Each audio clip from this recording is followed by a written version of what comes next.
د صحیح حدیث نه داسې معلومیږي چې د الله نبی محمد رسول الله صلی الله علیه وسلم چې څومره رمضان په تیر شوي دي، هر رمضان کې د الله نبی اعتکاف کړی دی. زمونږ مور عائشہ ابی رضی اللہ تعالی عنہ فرمائی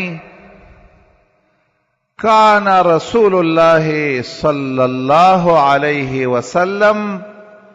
یعتکف العشر من رمضان، عشر الاواخر من رمضان. علماء دې خبر باندې پیږي د دې معنا په پښتو کې دادا چې د الله نبی به همیشه د پاره پر رمضان په آخري 10 ورځو کې شپو کې اعتکاف کولو.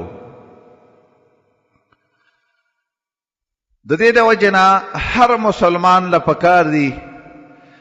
چې د خپل پیغمبر محمد صلی الله علیه وسلم چې کومه طریقه ده هغه په خپل ځان کې راولي،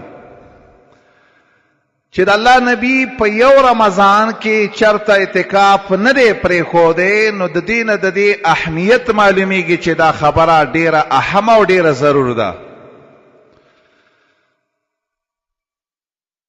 صرف یو ځل داسې یو کار وشو چې څنګه چې د صحیح حدیث نه معلومیږي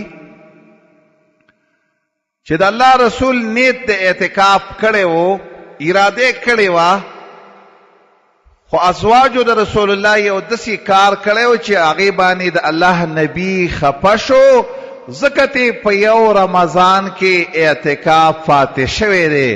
خو د هغې بدل یې بیرته د شوال په میاشت کې راوګرځاوه. دا یې دې دپاره راوګرځاوه، دې ته اشاره کوله چې که د چا نه بالفرض د رمضان په میاشت کې اعتکاف پاتې شي، په هغه وروسته میاشت کې دې بیا د دې بدل راوړي.